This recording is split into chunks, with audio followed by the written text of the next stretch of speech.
गोविन्दं प्रपद्येऽहं दीनान्यजतारकम् वन्दे मुकुन्दमरविन्ददलायतार्क्यं कुन्देन्दुशङ्खपदनं शिशिरोपवेशम् इन्द्रादिदेववनवन्दितपादपीठम् वृन्दावनालयमहं वसुदेवसूनुम् नवजलधरवर्णं चम्पकोद्भासिकरणं विकसितनलिनाशियं विस्फुरन्मन्दहास्यं कनखडिशिखूलं चारुबर्हावशूलं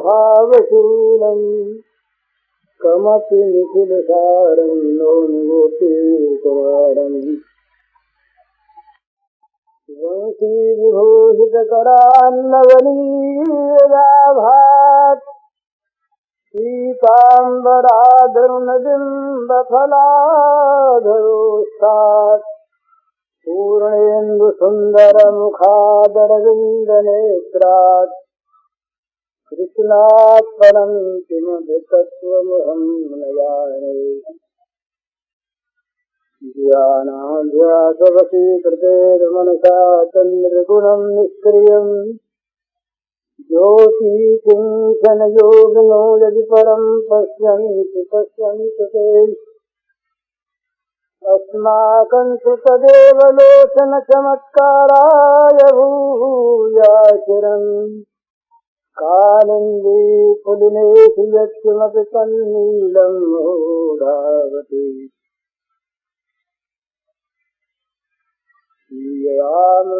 सब जगदानी करूं प्रणाम जोर जगपानी। समस्त चराचर जगत में प्राणी मात्र के रूप में अभिव्यक्त श्री भगवान के पावन चरण कमलों में सभक्ति नमस्कार। इस प्रकार के बालक को देख कर भी देवकी ने, वसुदेव जी ने यही समझा कि ये बालक हमारे घर में देवकी के गर्भ से पैदा हुआ है। तो ऐसा बालक था। सुखदेव जी ने भी गर्भ का नाम लेकर बालक के उस समय के स्वरूप का वर्णन करके दिखला दिया। इस प्रकार का बालक गर्भ से पैदा नहीं हो सकता। समद्भुतं बालकमम्बुजेक्षणं चतुर्भुजं शङ्खगदाद्युधायुधं श्रीवत्सलक्ष्मं गलशौभिकौस्तुभं पीताम्बरं सान्द्रपयोदसौभगं महारवैदूर्यकिरीटकुण्डलत्विषापरिष्वक्त सहस्रकुन्तलम् उद्दामकाञ्चङ्गदकङ्कणादिविरोचमानं वसुदेव ऐक्षत। वसुदेव जी ने देखा। क्या देखा वसुदेव जी ने? एक सुंदर, बड़ा मनोहर, अद्भुत बालक है जिसके 4 भुजाएं सुशोभित हैं। भुजाओं में शंख, चक्र, गदा, पद्म हैं।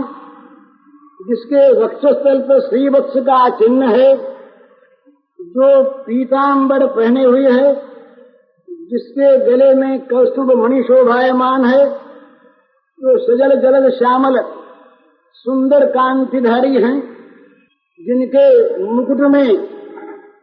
मुकुट के बीच में वैदूर्य मणि विराजित है, जिसके कुंडल की कांति से उनकी कुटिल अलकावली शोभित हो रही है। बड़ी सुंदर समुज्वल कांची है, अंगद है, कड़े हैं, कंकण आदि हैं, जो तेज पुंज करेवर है। इस प्रकार के बालक को देखा तो ये बात क्या है?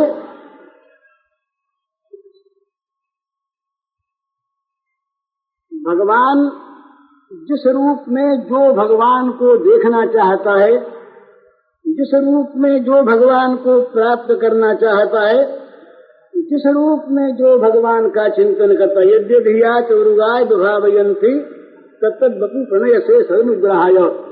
ये भागवत में आया है कि उनके भक्त जिस जिस रूप में उनका चिंतन करते हैं उसी रूप में भगवान उन्हें दर्शन दिया करते हैं। तो आज वसुदेव जी ने देखा 4 हाथ हैं, हाथों में शंख चक्र गदा पद्म है। इस बालक को, अद्भुत बालक को देखकर वसुदेव जी आश्चर्यचकित हो गए। सोचने लगे कि हम जिन भगवान का निरंतर ध्यान करते हैं, पढ़ पढ़ कर जो भगवान ध्यान में नहीं आते, क्या वही भगवान ये प्रकट हो गए हैं? सोचा भाई विष्णु पार्षद भी इसी प्रकार के होते हैं। फिर ध्यान में आया कि विष्णु पार्षदों में और सब बात तो होती है, पर कौस्तुभ मणि ये श्रीवत्स का चिन्ह ये नहीं होता। तो इनकी दृष्टि गई गले की तरफ, वक्षस्थल की तरफ। तो इन्होंने देखा कि वक्षस्थल में दक्षिणावर्त वो स्वर्ण वर्ण जो रोमराजी है, श्रीवत्स का चिन्ह वो सुशोभित है, और भगवान के गले में कौस्तुभ मणि विराज रही है। ये देखकर उनको निश्चय हो गया कि ये साक्षात भगवान हैं। इसके बाद उन्होंने भगवान का स्तवन किया। भगवान ने बताया कि हम तुम्हारे पूर्व जन्म में भी पुत्र हो चुके हैं, तुमने फिर पुत्र रूप में हमको चाहा, इसीलिए हम तुम्हारे फिर पुत्र रूप में अवतीर्ण हुए हैं। वसुदेव देवकी का जो प्रेम था ये वात्सल्यमय था, परंतु वात्सल्य के साथ साथ ऐश्वर्य समन्वित था। ऐश्वर्य से मिश्रित इनका वात्सल्य भाव था। आगे आप देखेंगे कि यशोदा मैया और नंद बाबा, गोकुल के सब लोग, उनमें विशुद्ध अनुराग था। उन्हें भगवत्ता का बोध नहीं हुआ, उन्होंने स्तुति प्रार्थना नहीं की, उन्होंने हाथ नहीं जोड़े, उन्होंने किसी प्रकार से उनकी अभ्यर्थना नहीं की, सम्मान नहीं किया। अपने बच्चे को जिस प्रकार से कभी खींच कर कभी रीझ कर जैसे माता पिता पालते हैं, उसी प्रकार उन्होंने पाला। तो इनका था ऐश्वर्य ज्ञान मिश्रित वात्सल्य भाव। इसलिए इन्होंने भगवान को भगवान के रूप में देखा, स्तवन किया, प्रार्थना की, और फिर ये कहा कि महाराज आप छोटे से बच्चे बन जाइए। बस भगवान छोटे से बच्चे बन गए। अब वो शुद्ध माधुर्य मूर्ति जब भगवान के सामने आई तो ऐश्वर्य ज्ञान लुप्त हो गया। वो जो देवकी के मन में और वसुदेव के मन में था, चतुर्भुज भगवान को देखकर जो ऐश्वर्य का भाव, वो भगवान मधुर मधुर, ये शिशु की हंसी देखकर, छोटे से बच्चे और मुख पर मुस्कान, इसे देख करके ऐश्वर्य ज्ञान दूर हो गया। वात्सल्य का प्रेम सिंधु उछल पड़ा। उन्होंने जल्दी जल्दी उठा लिया गोद में। अब तक तो सामने हाथ जोड़े खड़े थे, गोद में उठा लिया, मस्तक सूंघने लगे। अब उनके मन में जहाँ वात्सल्य भाव आया, बच्चा, अब भय आ गया। अरे कहीं कंस को पता लग गया तो वो आकर के अभी मार डालेगा। तो अब वो पुत्र की जीवन रक्षा के लिए व्यग्र हो गए, वात्सल्य भाव आ गया ना। तो वसुदेव ने सोचा कि भाई क्या करें, तो मन में आया, वो योग माया की प्रेरणा हुई, आदेश हुआ कि बस जल्दी से भगवान को गोकुल पहुंचा दिया जाए। नंदालय में देवकी से कहा, देवकी का हृदय तो फटने लगा, पर मां ने सोचा कि कहीं कंस आ गया तो अनर्थ ही हो जाएगा। उसकी अपेक्षा बड़ा अच्छा है कि नंद बाबा के घर सुरक्षित बच्चा पहुंच जाए, वहां आराम से रहेगा, फिर देखा जाएगा। तो देवकी ने सैकड़ों बार मुख देखा, मुख चुंबन किया, सिर सूंघा। रात्रि का तीसरा पहर था। प्राणों से भी अधिक प्रिय शिशु था वसुदेव देवकी के लिए, परंतु अब मन में आया ले चलना है, अब भगवान को ले चलना है, भगवान को हृदय पर धारण करके ले चलना है, भगवान की लीला धाम में पहुंचना है। ये जगत का कारागार वहीं तक है महाराज, ये घर का कैद खाना वहीं तक, जहां तक मनुष्य भगवान का नहीं बनना चाहता। ये स्तुति में कहा ब्रह्मा ने, तावद रागादयस्तेनः तावत् कारागृहं गृहं तावन् मुहुर्मुनि निगडु यावत् कृष्ण न ते जनाः। हे श्री कृष्ण श्याम सुंदर, जब तक तुम्हारे नहीं हो जाते हम, तभी तक राग द्वेष रूपी चोर हमारे पीछे लगे रहते हैं, तभी तक घर हमारे लिए कैद खाना बना रहता है, और तभी तक मोह की बेड़ियां हमारे पैरों में पड़ी रहती हैं।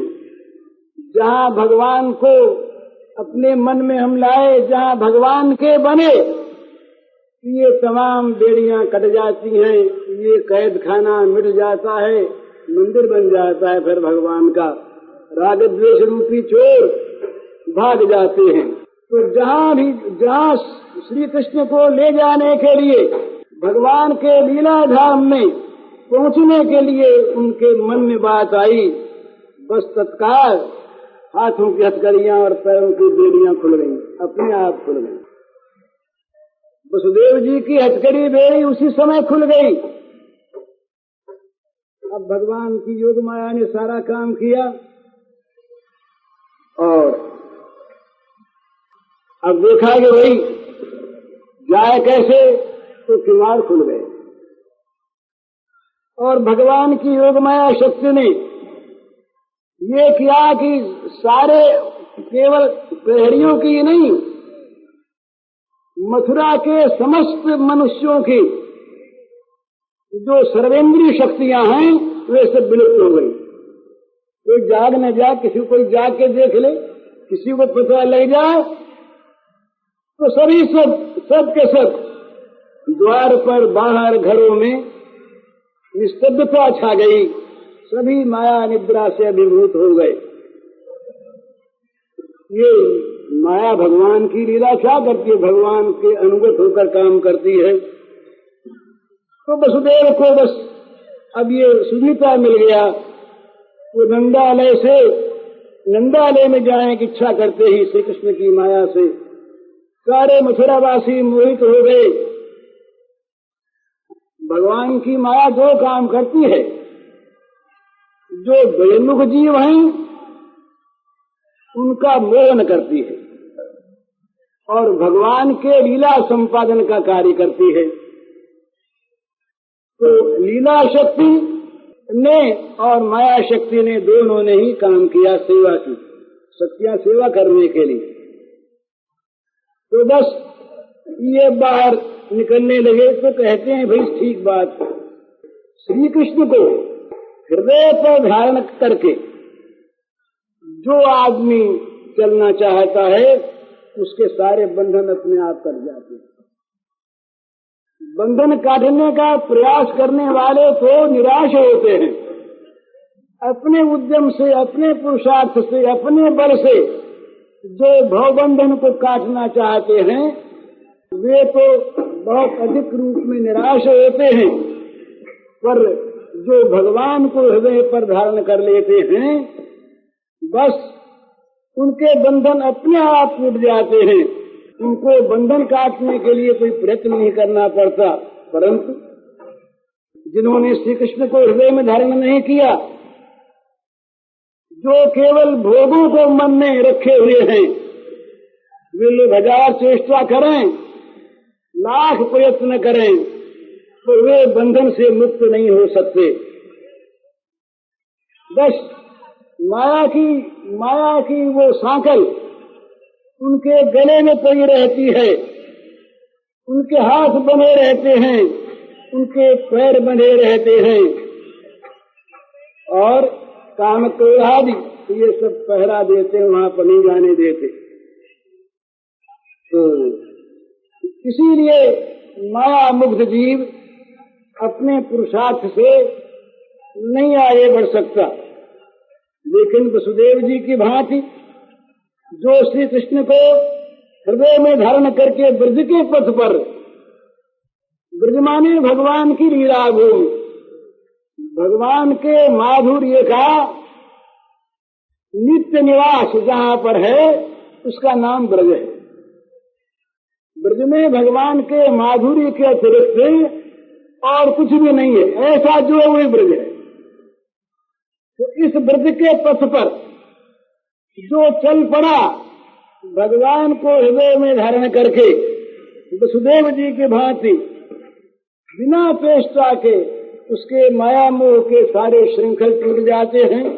काम क्रोध आदि जितने पहरी हैं पहरेदार सब सो जाते हैं, कामना वासना के किवाड़ खुल जाते हैं, बिना चेष्टा से संसार की मुक्ति हो जाती है। वसुदेव ने भगवान को उठाया तो भगवान ने इशारा किया कि जगत के जीवों देखो, अगर तुम्हें मुक्त होना है काम क्रोध के पहरे से, अगर तुम्हें वासना कामना की बेड़ियों से मुक्त होना है, अगर तुमको अज्ञान के कपाट खोलने हैं तो बस वसुदेव की भांति मुझे हृदय में धारण करके मेरे ब्रज की तरफ चल पड़ो, संसार से मुंह मोड़कर मेरी तरफ चल पड़ो। अपने आप बेड़ियां टूटेंगी, हथकड़ियां टूटेंगी, कपाट खुल जाएंगे, पहरी सो जाएंगे। तो वसुदेव महाराज श्री कृष्ण को हृदय पर धारण किए हुए चुपचाप, अब वात्सल्य भाव है ना उनके मन में भय कि कहीं जरा सा खड़का भी हो गया और कोई जाग गया तो खबर हो जाएगी, कहीं से को पकड़ लेगा। तो धीरे धीरे वे राजमार्ग पर आगे बढ़ने लगे। श्री कृष्ण अप्राकृत परमानंद घन विग्रह हैं, उनको अपने वक्षस्थल पर धारण करके ये जा रहे हैं। कोई क्लेश नहीं, जहाँ केवल आनंद का सिंधु ही लहराता हो वहाँ निरानंद की तो कोई कल्पना नहीं होती। तो वो प्रतिपद पर एक एक पैंड पर वो मानो आनंद सिंधु में डूबे उतराने लगे।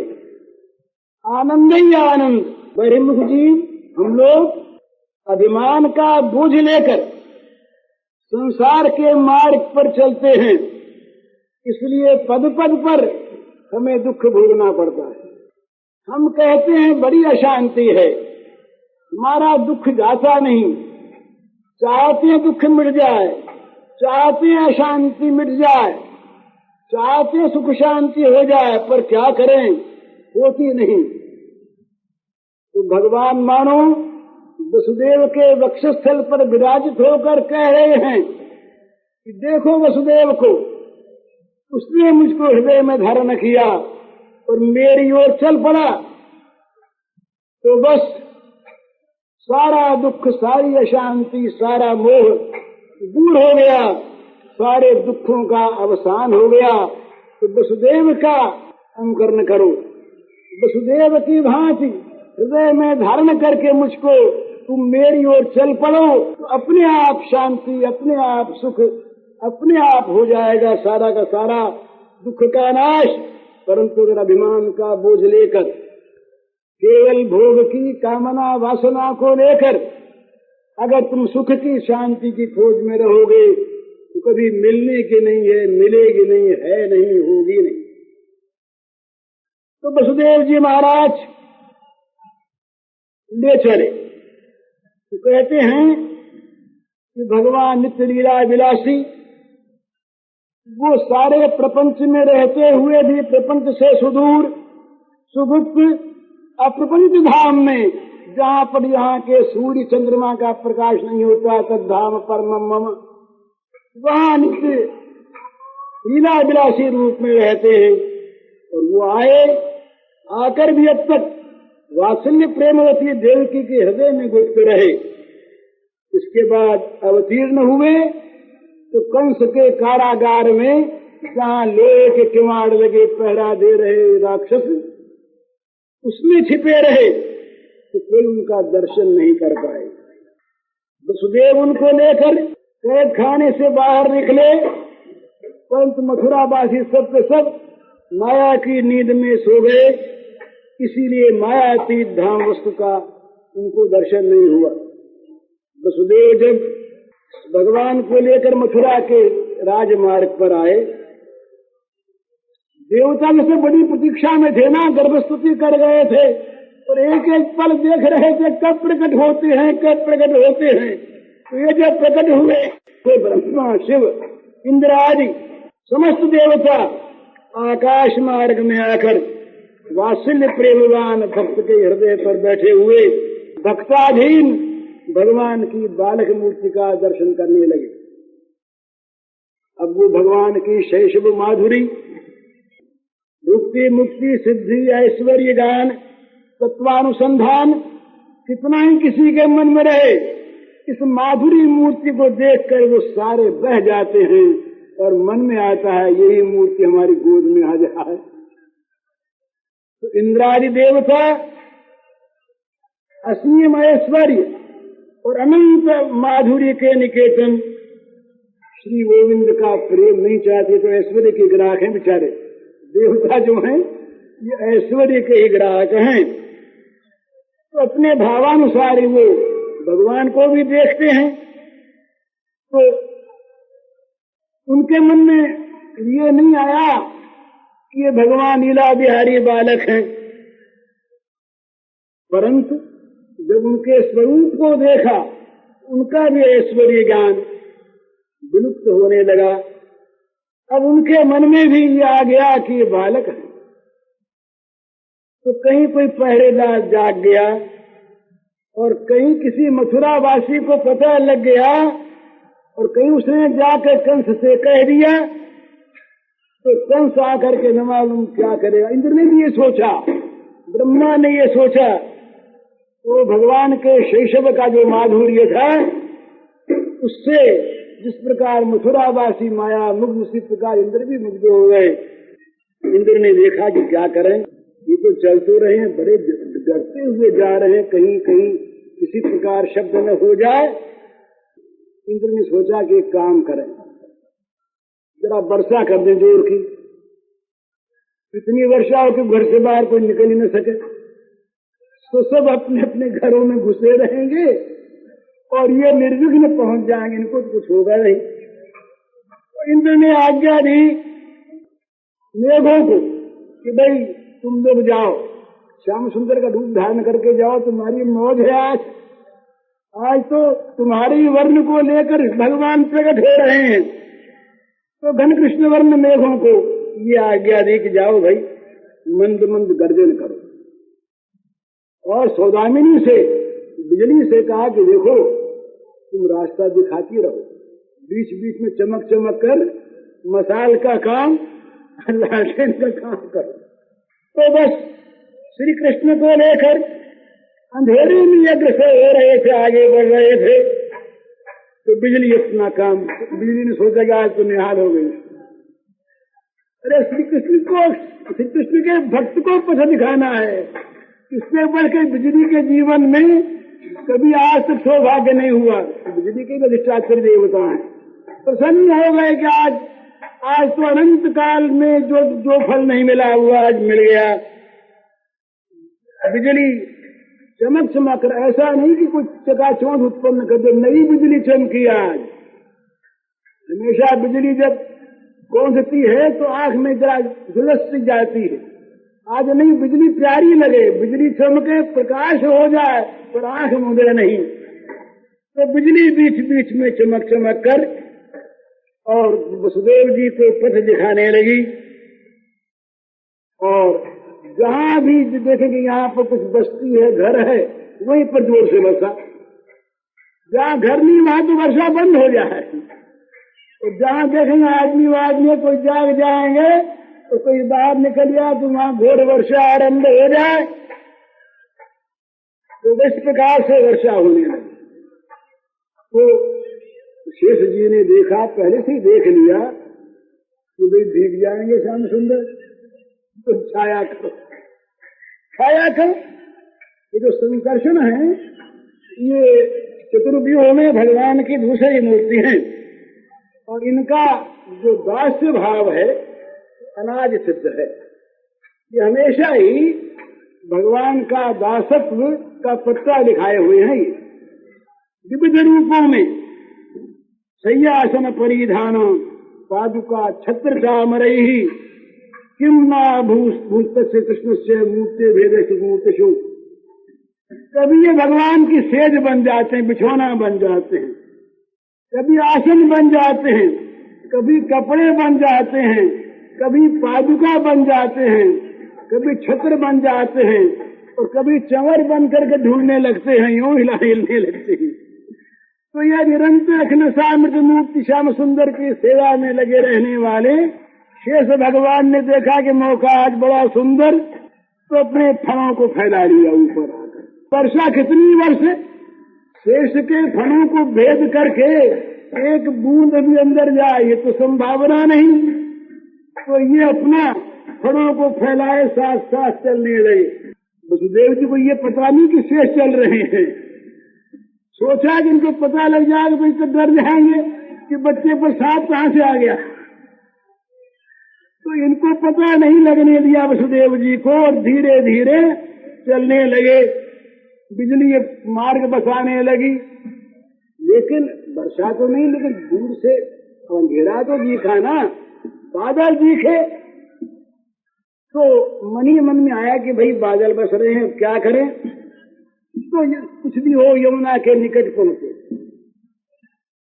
अब वो बड़ी मूसलधार तो वर्षा हुई, तो यमुना ने अपने कलेवर को बढ़ाया, बढ़ गई यमुना जी। यमुना जी ने पहले सोचा कि आज तो पहले आनंद में नाचो। तो उनके पहुंचने के पहले पहले तो वो उत्ताल तरंगों से लगी नाचने, बड़े जोर जोर के वो तरंग उठने लगे। और भाई जो भगवान को सचमुच पाना चाहता है ना, उसका हृदय व्याकुल हो जाता है। हमारे हृदय में जब तक भगवान को प्राप्त करने के लिए व्याकुलता नहीं आती, हमारा हृदय जब तक भगवान को प्राप्त करने के लिए विकल नहीं हो उठता, तब तक भगवान नहीं मिलते। तो यमुना ने देखा कि अब तो देर हो रही है, आ तो रही है, पर देर सहन नहीं हुई, तो झटपट श्री कृष्ण के दर्शन हो जाएं। इस व्याकुलता ने क्या किया, यमुना के वक्षस्थल में वो घूर्णावर्त भंवर पैदा कर दिया। हृदय व्याकुल हो गया ना, हृदय में भंवर पैदा हो गए, जहां तहां भंवर। कोई पानी बढ़ने से भंवर पैदा होते हैं ना, हृदय व्याकुल हो गया ना, हृदय में भंवर पैदा हो गए, जहां तहां भंवर। कोई पानी बढ़ने से भंवर पैदा होते हैं ना, पानी बढ़ा इसलिए कि यमुना ने नाच कर आनंद प्रकट किया। भंवर आया इसलिए कि भगवान को पता लग जाए कि यमुना व्याकुल हो रही है, जल्दी आओ, अब देर सहन नहीं होती। और यमुना ने तीसरा काम और किया, बढ़ी ना, तो बढ़ करके जो जमीन थी किनारे की, उस सबको डुबोने लगी अपने अंदर, पानी अंदर बाहर आने लगा। इसका मतलब ये कि फैल करके जल्दी से पास पहुंच जाए। अरे उनको आने में देर लगा, हम ही पहुंचे जल्दी से। तो पटभूमि को, किनारे की जमीन को डुबोती हुई यमुना जी भगवान के निकटवर्तिनी होने लगी। कैसे, किसी प्रकार से जल्दी प्राप्त हो। मेघों ने देखा कि बात तो सब ठीक हो गई, सेवा तो हमने की, लेकिन हमारा जो जल है यह चरण स्पर्श कर ले तो बड़ा अच्छा है। उनका ऐसे तो कैसे स्पर्श करे, अब ये तो ऊपर उठाए हुए हैं, चरणों का स्पर्श और ये फन लगा दिए उसने शेषनाग ने, तो कैसे स्पर्श हो। तो मेघों ने विचार किया कि भाई एक काम करो, जरा दूर दूर बरस करके नाले बना दो, और नालों में बह करके यमुना में जा मिले हम जल्दी से। तो यमुना के भक्त के साथ बिना मिले दर्शन नहीं होते। तो इन जलों ने देखा कि हमारा सौभाग्य इस प्रकार से आज उदय होगा, तुम जोर से बरस बरस करके और नाले के रूप में बहकर यमुना में जा मिलेंगे, तो जगह जगह से नाले आकर यमुना में गिरने लगे। अब यमुना का स्वरूप और भी भीषण हो गया। ये प्रकट हो गया कि ये देवी जी यमानुजाई हैं, यम के अनुजा हैं आज। वसुदेव जी महाराज आप पहुंचे किनारे पर। अब वो अगणित तरंगाश लहरें आ करके वसुदेव जी के चरणों पर गिरने लगी। अब यमुना जी जो हैं वो नाच रही थी, अब गान करने लगी। बड़ी सुंदर लहरों की धुआई उठने लगी। और यमुना जी ने सोचा कि आज इसका समाचार दे देना है जल्दी से अपने स्वामी को। नदी का स्वामी समुद्र, तो यमुना जी की धारा समुद्र की तरफ बही बड़े जोर से कह रहे उनको भी समाचार दे दें कि आज यह सौभाग्य उदय हुआ है। वसुदेव चमकित हो गए। देखा भीषण तरंगें उछल रही हैं यमुना में, घन अंधकार है, घोर रजनी है, मेघ गरज रहे हैं और मिट्टी कट कट कर किनारे की यमुना में गिर रही है। कहीं नाव नहीं, कहीं खेने वाला नहीं, कौन ले जाए। भीषण नदी, नाविक नहीं, बालक को लेकर के तैर करके जाएं, ये भी संभव नहीं। जब इस प्रकार मन में आया, अरे जिसने कब वहां के किवाड़ खोल दिए, पहरेदारों को सुला दिया, अटकड़ी बेड़िया जिससे कट गई, और उससे क्या यहाँ का कोई काम बाकी रहेगा। पर ये वात्सल्य प्रेम है ना। अब बोले कहीं ये यमुना का जल बढ़ गया और ज्यादा, तो लोग पार कर देते, पार नहीं कर देते। इनके चरणों का आश्रय करने वाले के लिए भवसागर सूख जाता है, सुखाई। ये भगवान उनकी गोद में है, परंतु भगवान गोद में होते हुए भी भगवत्ता भगवान की समय डूब गई ना वात्सल्य सागर में। वो देख रहे हैं ये मेरा सुपुत्र है, तो इसी चिंता में तो क्या किया, बोले उठा करके यहाँ से यहाँ था, उठा के थोड़ा ऊंचा के यहाँ कंधे पर बैठाया, कंधे पर ले लिया श्री कृष्ण को। यमुना ऊंची हो गई तो सिर पर ले लिया, सिर पर लिया। अब सिर तक यमुना जी पहुंच गई। अब तो महाराज सामने देखे, इधर भंवर, इधर भंवर, इधर भंवर। यमुना अपनी व्याकुलता प्रकट कर रही है, अगर जल्दी से पैर छुआओ ना, नहीं कैसे शांत हो। तो भगवान ने चुपके से पैर निकालने का उपक्रम किया।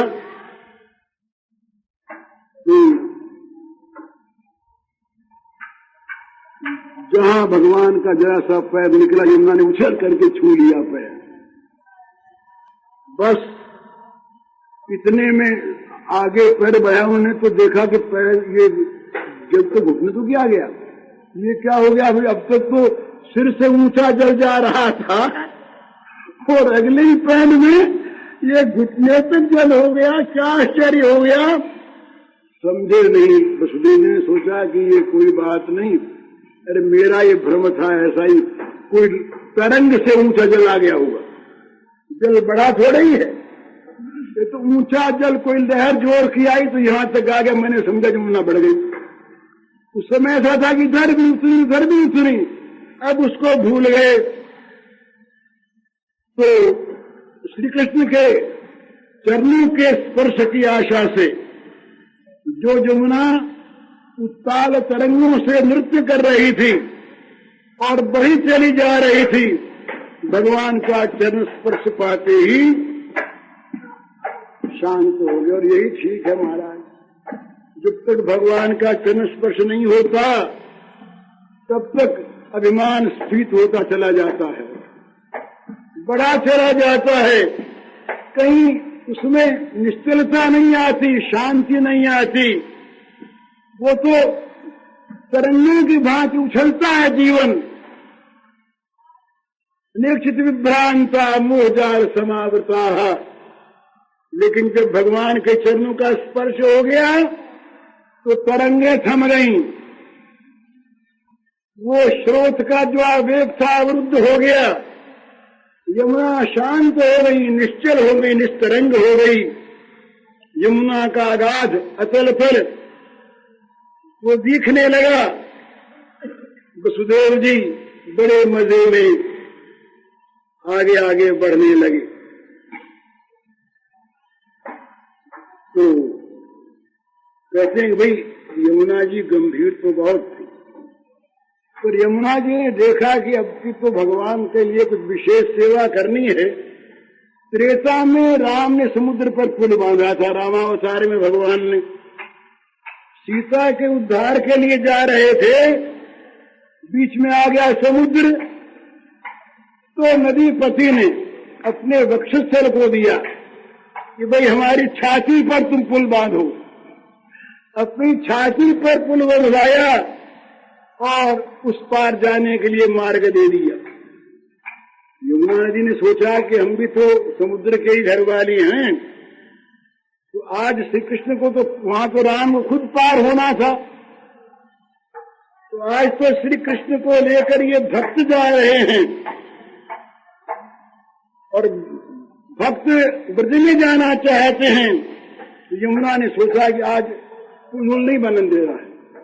अरे पुल बन के जाए तब तो फिर ये हमने भक्त की क्या सेवा की। पुल नहीं बनाना है तो क्या किया कि अंदर की जमीन को ऊंचा कर दिया।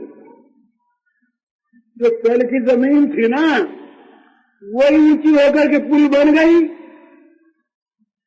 तो कहते हैं कि भाई बात ठीक है, जो भगवान के भक्त हैं उनको पार होने के लिए उन्हें पुल बनाना पड़ता। हनुमान जी तो राम जी तो नहीं पार हो सके, पर हनुमान जी पार हो गए।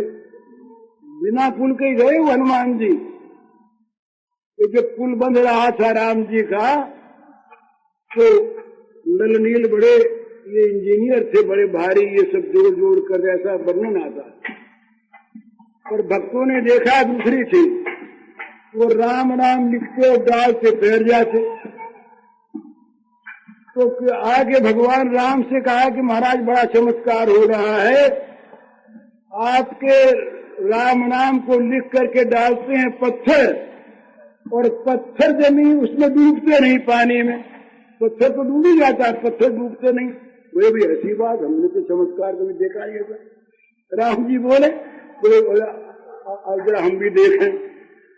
तो खुद गए, जा करके उठाया एक पत्थर को, उस पर रह लिखा और डाल जा डूब गया।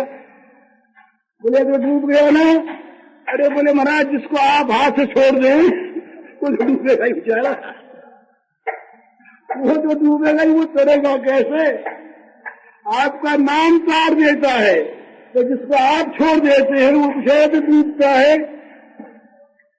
तो ये भगवान के भक्त जो है ना, इनको भगवान हाथ में रखते हैं, ये डूबते नहीं, इनके लिए सारी सुविधाएं अपने आप हो जाती है। तो यमुना जी ने देखा कि आज पुल नहीं बनाना है, आज तो अपनी पुल बन जाना है। तो अपने अंदर की भूमि को यमुना जी ने ऊंचा कर दिया। समुद्र पार हो गए। तो भाई अगर पार होना है तो अपने को भगवान के हाथ में सौंप दो और भगवान को अपने वक्षस्थल पर बैठा दो, फिर चलो, सारे विघ्न अपने आप हट जाएंगे। गर्भ सुधा ऋतु करे मिठाई, गोपद सिंधु नल से चलाई। तो कहते हैं यमुनाम चाच गंभीराम नाना वर्त शताकुलाम वसुदेव वहन विष्णु जादु मातु धाम। बड़ी गंभीर यमुना थी, बड़ा गहरा पानी था, बड़े बड़े उसमें आवर्त भंवर पड़ रहे थे, पर वसुदेव जी पार हो गए, घुटने तक पानी में ही। तो भगवान को लेकर के पार हो गए। पर अब नंदगांव में तो पहुंच तो गए, पर अब जाए कैसे, अंधेरा। और नंद बाबा के कई महल थे, कौन से महल में भगवान का आविर्भाव होगा, माता जी कहाँ सो रही है, क्या पता इनको। रास्ता कौन बतावे। अब रात, ये तीसरी पहर रात की अंधेरी रात, कहीं आदमी दिखे नहीं। तो अब देखा भाई क्या करें। तो भगवान को लिए हुए जा रहे थे, तो यमुना जी ने पीछे से ध्वनि के, बड़ा बड़ी शांत यमुना जी बोली, मधुर बोली, वसुदेव तुम जाओ। भगवान की ओर चलने वाला कभी मार्ग भ्रष्ट नहीं होता। कहीं बीच में भगवान जब अभिमान को ले लेता है तो गिर जाता है। कहीं बीच में अभिमान को ले लिया कि मैं ज्ञानी हो गया, भक्त हो गया, तो गिर जाता है। और नहीं तो कभी मार्ग से गिरता नहीं, तुम जिधर जाओगे वही मार्ग बन जाएगा। ये दिखना नहीं पड़ेगा मार्ग, तुम्हारे पैर जिधर चलेंगे वही भगवान का मार्ग, वही तुम्हें भगवान को ले जाएगा। तुम्हें खोजना नहीं पड़ेगा मार्ग। अरे जिसने श्री कृष्ण को हृदय में धारण कर लिया वो क्या मार्ग खोजेगा, वो जाएगा वही मार्ग, वो बोलेगा वही शास्त्र, वो करेगा वही लीला। तो तुम तो धन्य हो आज। तो वसुदेव जी को वास्तव में दिशा का ज्ञान है नहीं, बस वो तो श्री कृष्ण को गोद में लिए जा रहे हैं। वहां देखा तो गोकुल में भी सब सो रहे। यहाँ तो योग माया स्वयं आई है ना, वहां तो योग माया तो स्वयं प्रकट हो गई योग माया नंदालय में। तो सब के सब सो रहे, यशोदा मैया को भी नहीं जा रहे। रात को तो सबको होश था कि शायद आज बच्चा होने वाला और पुत्र ही तो होगा। सब ब्रजवासियों को पूरा ये पता कि पुत्र होगा, इसमें कोई संदेह नहीं। परंतु रात्रि जब आई तो सब के सब सो गए। तो यशोदा मैया रात को जो जागती थी शाम को, तो ये भी सो गई। अब योग माया ने तो योगी माया भी ठहरी ना, सबको मोहित कर दिया। उनको मालूम भी नहीं हुआ कि योग माया जी प्रकट हुई है। योग माया जी बस बिजली की थी उसकी शक्ल, वो अपनी आकर के बगल में सो गई। योग माया सो रही हैं, ये पहुंचे, थोड़ा सा रात्रि का शेष है, वसुदेव जी को लौटना है। सारी व्यवस्था योग माया ने अपने आप कर दी और ये श्री कृष्ण को लेकर के अंदर गए।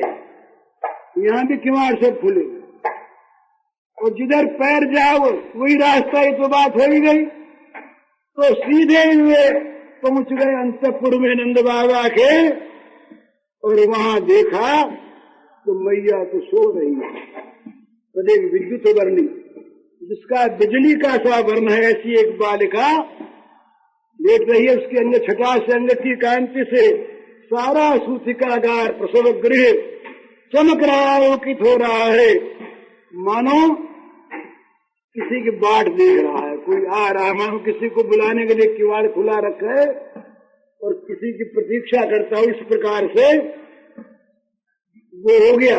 दाई वाई सब सो गई। अब वो यशोदा मैया के पास गए, जाकर के धीरे से श्याम सुंदर को सुलाए दिया और योग माया जी को उठाया। अभी तो सब गाढ़ निद्रा में है और ये भगवान को छोड़ आए तो फिर किवाड़ ढक गए। जो भगवान को छोड़ दे तो उसका किवाड़ ढक ही जाएंगे। फिर बेरी पड़ गई, फिर हथकड़ी पड़ गई, फिर पहरेदार जाग गए, फिर वो लोग के किवाड़ लग गए, सांकल वाकल सब बंद हो गई। यहाँ की तो कथा यहीं पर छोड़ दें। उधर क्या हुआ, नंदत्वात्मज उत्पन्न, नंद बाबा के यहाँ भी पैदा हुए, ऐसा कहते हैं भक्त लोग। एक भगवान नंद बाबा के यहाँ भी जन्मे और एक यहाँ भी जन्मे। ये जब वहां गए तो दोनों एक में मिल गए, और जब वहां से लौटे ना ये लेकर अक्रूर जी, तो ऐश्वर्य वाले थे वो तो लौट आए, और जो माधुर्य वाले थे वो वही गोपियों में रह गए। वृंदावनम परित्यज्य पादवेकम निगच्छति। इस प्रकार से तो नंद बाबा के यहाँ अब थोड़ी देर के बाद यशोदा मैया की आंख खुली। वो जब ले गए तब माया जी की आंख खुली, भगवान जी के। यही तो बात है, भगवान तुम्हारे बगल में सोई है, वो तो लिपटे हुए हैं निरंतर, पर माया है ना इसलिए दिखते नहीं, आंख खुलती नहीं। माया आपको वसुदेव ले गए, माया हटी, आंख खुली पर है। ये तो देखो ना कैसा सुंदर बालक सोया हुआ है। मैया उसे देख करके और अत्यंत प्रसन्न हो गई। अब तो सब दासियां भी जाग गई। दाइयों तो रात की आई हुई थी, पर अब तक तो जागी वागी थे नहीं। अब दाइयों सोचा कि अपने तो काम करना है, बोलेंगे बुला, यू बुला, उसको बुला, वो बुलाओ, ये नाल काटना है और वो करना है और ये करना। अब सब हल्ला मच गया तमाम ब्रज में। वहां पर एक प्रकार का आनंद का उत्सव आरंभ हो गया। तो अब वहां पर नंद बाबा आए। नंद बाबा ने आकर के और भगवान को देखा, बड़े प्रसन्न हुए। तो आज वो नंद भवन भगवान के आगमन से आनंद से परिपूर्ण हो गया। भगवान के स्वरूपानंद के साथ नंद यशोदा का वात्सल्य प्रेम मिल गया और एक प्रकार की आनंद की बाढ़ आ गई, और उसने ब्रज के सारे गांवों को, पल्लियों को, सारे छोटे गांवों को, सबको आनंद से बहा दिया। आज ये बच्चा तो हुआ नंद बाबा के, और सभी ब्रजवासियों को दिखे हमारे बच्चा हुआ है, हमारे घर में हुआ है। तो सबके घरों में वैसा ही आनंद, सब धन बांटने लगे, सब लुटाने लगे अपना अपना। अरे अपने ही तो हुआ है। अब गान करने वाले आ गए, सूत आ गए, माघद आ गए, बंदी आ गए, और तमाम गान होने लगा, तमाम बड़ा सुंदर सुंदर। अब वहां पर नंद बाबा ने दान किया, बड़ा भारी दान किया। कोई कुछ भी ले जाए नंद बाबा के लिए तो कोई बात ही नहीं। उत्सव होने लगा, बाजे बजने लगे, बधाइयां बटने लगी चारों तरफ, सब तरफ। मानो सारे के सारे मूर्तिमान हो, जितने उत्सव हैं, जितने आनंद के कारण हैं, सब यहाँ पर मूर्तिमान होकर के प्रकट हो गए अपने को आज सौभाग्यशाली बनाने के लिए। वो सब के सब अपने को भूल करके भगवान में वो लग गए। दो तरह से भगवान मिलते हैं,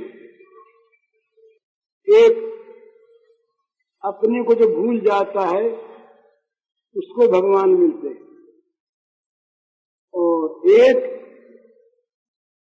जो भगवान को भुला देता है अपने प्रेम से, उसको भगवान मिलते हैं। दोनों ही तरह से भगवान तैयार हैं। यहाँ दोनों ही बातें हुई, भगवान भी भूले और ये भक्त भी भूले। भगवान न भूले तो बच्चे कैसे बने, और ये न भूले तो बच्चे कैसे माने। और ये भूल बड़ी सौभाग्यदायिनी भूल, ये भूल जिसको होती है उस भूल वाले की भूल को ब्रह्मा विचारते, ऐसी भूल हमारी भी हो जाती। नंदरानी इसको एक दिन किसी ने आके कह दिया, ऐसे ही कोई पंडित आया था कोई एक दिन, बोले तुम क्या कह रही हो, ज्ञानवान प्राप्त करो। बोले क्या होगा ज्ञान प्राप्त करने पर? बोले ये होगा, इनने तुम जिनको गोद में लिए हुए हो ये अपना जाएंगे बैकुंठ में, तुमको भी ले जाएंगे। बोले ऐसे ज्ञान में ज्यादा आग लग जाएंगे, हमें तो ये अज्ञान ही भला जिनको गोद में रखे है, इनको गोद से हटा दे, वो ज्ञान हमें उचित नहीं, हमें तो अज्ञान अच्छा। तो नंद बाबा के यहाँ आनंद छा गया।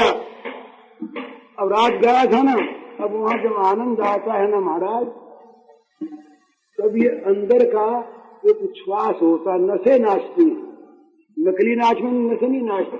तो वहाँ पर बड़े बूढ़े सब के सब नाचने लगे। इन्होंने देखा देवता होने की मौका है ना आज, तो यहाँ कौन देखता कौन नाचता है आज।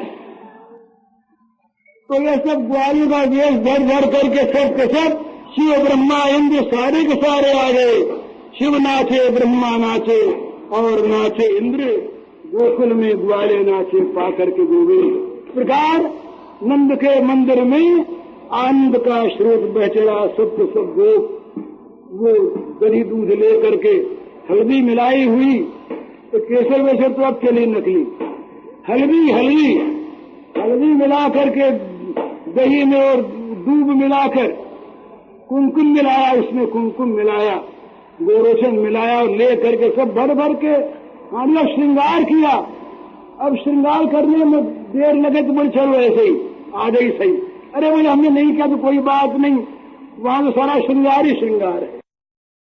सब चल पड़े ब्रज की ओर और वो वहाँ दधी कर्दम का उत्सव हुआ। अब दधी कर्दम का उत्सव यहाँ होने की बात तो नकल करते हैं हम लोग, तो न हम नंद बाबा के भावों के हैं न ब्रजवासियों के, नकल है हमारी। भगवान कृपा करे। तुलसी नंद लाला की जय।